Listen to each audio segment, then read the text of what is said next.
I used to procrastinate a lot with writing, but now I don't. And I still remember, like 4 or 5 years ago, where I just didn't feel like it. If you ever had this deep procrastination that you just cannot get rid of, when you only write whenever you have these moments of inspiration, and then you cannot write anything for like a couple of weeks, you know what I'm talking about. But that was me a couple of years ago. I no longer have those problems. Now writing is something that I really enjoy doing. I can do it for a very long time.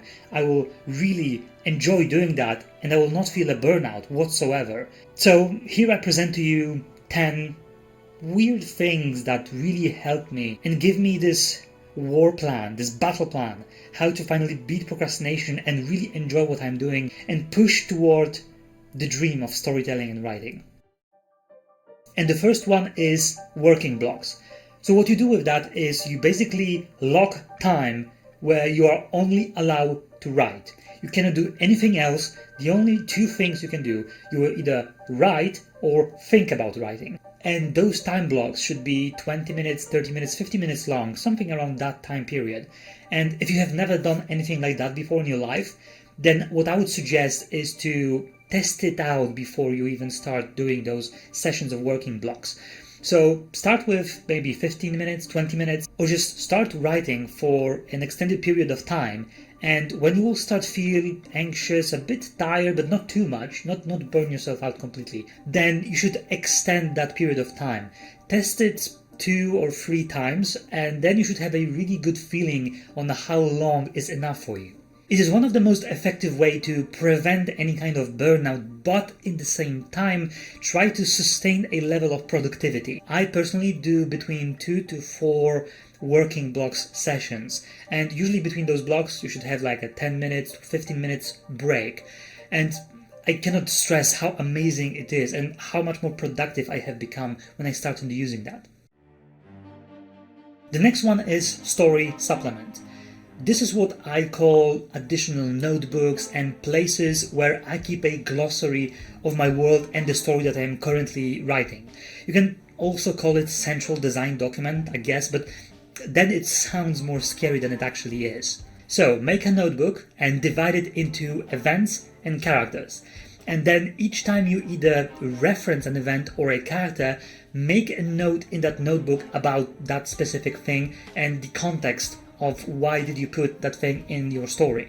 It's actually more convenient to do it digitally on your PC or on a laptop, because then you can just, Control F and you can find all the references of whatever you are looking for. And in addition, if you have more important characters that are very crucial to your plot, then you can even make a dossier for them. You can document their backstory there and all the relevant things that are being said about them throughout the plot. And if you are writing something that will last for a very long time, you have a big book planned, or you have a series of books like a saga planned, then you will, at some point, forget about something. And this can create inconsistencies which will heavily impact the quality of your story. You might unintentionally create plot holes or plot contrivances. In addition, reading a dossier for a character that you will be writing about, especially after a long period of time, if you had, for example, a break from writing, you can really refresh your memory about this character and make you more immersed when you write about them. By making story supplements, you will really save a lot of time if you want to find a specific detail in your work. I just cannot overstate how much more creative you become when you have all the information about events and characters in just one specific place. Realistic dialogue cutout. What I usually do is, when I write a scene when there is one character eavesdropping on someone, then I actually role play the entire conversation in my mind. And sometimes I just write it down and I pick like a random place in that conversation to make it feel more real and chaotic. Yes, it takes more effort and time to do it that way, but it will make it more realistic and immersive for your audience. And in addition, you can actually cook a scene where the character who is eavesdropping will actually hear something out of context and they will come to the wrong conclusion, and you can create drama that way. This might be a small thing, but it will greatly improve the realism of a scene. Have you noticed that whenever you're reading a book or watch a movie or a TV show, whenever someone eavesdrops on someone or just enters a room when there's a conversation ongoing, they always hear it from the very beginning, and the topic is usually known because the topic is just started being discussed as they walk in, very conveniently. If you have ever eavesdropped on someone or entered a room but there's a conversation ongoing, that's not how it actually is it? What actually happens is that you enter in the middle of a conversation and then you need to work out what is the actual topic being discussed and try to find the hints in the dialogue of those two people. This not only makes your scene feel more realistic, but it can also work as a great tool for foreshadowing, for example, for the audience if they are attentive enough. The next one is focus on your expertise. Write a story about your passion or something that you are really good at. Let's say you are a wine connoisseur, right? You know a lot about wine. You can create a story about wine, where wine is the main central story element. Or you can write a scene where there is wine testing or wine brewing. Or you can even make a character that is something like a self-insert who knows a lot about wine, and you can speak through that character. And same thing, if you are interested in tinkering, then you can make plot elements about tinkering. This may sound like an obvious thing, but not many writers actually know how to use it to its full potential. Storytelling is awesome because no matter what is your real life occupation or your hobbies, outside of writing of course, you can use that expertise and information into your story. Even if you already have a rough idea what you want to write about, you can still use those passions and your life occupations to enhance your story. Writing scenes or characters with your level of expertise, especially if you are passionate about something, will make your writing effortless because you will actually really enjoy writing about that specific segment because they are about what you love. The next one is be mindful of your world. Whenever I'm writing a dialogue or describe something, I try to be mindful if those things are not invention of our world. So when you write, for example, I'll be there in 5 minutes, in a fantasy story, would a knight in shining armor know what 5 minutes is? What do you mean 5 minutes? Let me check my sun clock. And it's the same with, for example, the word crusade. I keep seeing that word being used in fantasy stories to describe a religious war, but the origin of the word crusade comes from Christianity. Crusade comes from the word crucifix, which is cross, which is the holy symbol of Christianity.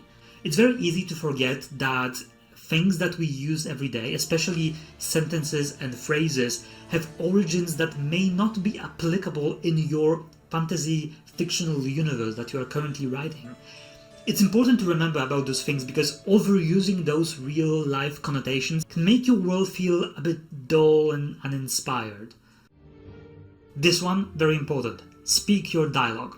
Whenever you are writing a dialogue between characters, read it out loud, preferably with emotions that you are trying to convey through it. Try to role-play your character when you read. What I would really recommend you to do is to start reading parts of just one character and then read the other character's parts just in your mind as a response. That way you will be able to focus on one character at a time and get a better feeling for this conversation. This one is something that I learned thanks to YouTube, because writing down something and actually speaking it out loud, those are two completely different things, and you will not know about it unless you try it. Writing dialogue was always my Achilles heel. My dialogue was always shit, and that really helped me write much better dialogue from now on. Scene descriptors. Whenever you are brainstorming a scene, try to write it down as fast as you can using as simple language as you can. For example, Sam enters room, meets Bev. They talk about their kid and where they are moving. Gunfire outside. Bev go to the bathroom, Sam go for his firearm. This example that I just gave you is just 2 sentences, but the entire scene can actually be a couple pages long. What this will do is help you build a fundament for a scene. I cannot stress how many times I had a brilliant scene in my mind, And then halfway through, I forgot about something that I have planned for, because I started writing it immediately rather than to write down a simple descriptor to remember what this scene was supposed to be in the first place. Also, whenever you have additional ideas, add them to this descriptor, but try to be very concise and simple as you can, because this is supposed to be your template for the scene and not a diary. Next one, make backstories. Write down backstories for all your characters. What I found out very effective when writing a story is to write even very short and simple backstories for both your protagonist and antagonist, as well and especially for very small insignificant characters. Let's say you have a prison guard, and this prison guard will be just for this one very specific scene that you have planned for. It's a completely irrelevant character that will never appear again in the rest of the plot. Just write down where he lives, does he have a family, name 2 or 3 of his friends, maybe his hobbies, does he have any addictions. If you actually create some short backstory for him, you'll be able to see this character and write it more like a human and not a random NPC that was just inserted into your story. And you don't need to write another book about that prison guard. Just write 4 or 5 lines of a short backstory that nobody will ever see, and make him more fleshed out and human, and it will be more enjoyable for you to write him. Next one is create your friends. You might have heard that one before, but an easy trick to give your characters, well, more character, is to give him a template of someone that you already know. So if you have friends or family that have a very quirky character, it's very useful to use it on your characters. The reason why this is a very useful thing to do is because this quirk that you will give your characters, you don't need to invent a justification for, because you know an example from real life of someone behaving like that, and it will not feel cheap or unreal. Of course, avoid copy-pasting your friends. Try to add some additional flavor to those characters. And if you are a social outcast and you don't have friends, you have YouTube, you have internet, you have this platform to find people with quirky characters, and you can take examples from those people. And the last one, ideas first, writing later. Don't write just for the purpose of writing. Before you start any writing project, brainstorm it and write down any idea that you want to implement. And I mean any idea that comes to your mind, whether it's an event, a character, a faction that you want to add into your world. Write them down and categorize them into your notebook, into your story supplements. It is crucial to have all those things written down before you even start working on your story, because anything you will create will be made with those ideas in mind first. The common problem with long-lasting stories or sagas is that they were never planned to be that long to begin with, and any subsequent plot that happens afterwards is of worse quality than the previous one because it was never planned as a logical step forward and more like a obligatory extension of a franchise. If you write down all your ideas first and you really focus on the brainstorming period of writing a story, you will have a much easier time connecting all those different plot elements with logical series of events. And that's all for today. If you appreciate this kind of content, please consider subscribing, and I'll see you next time.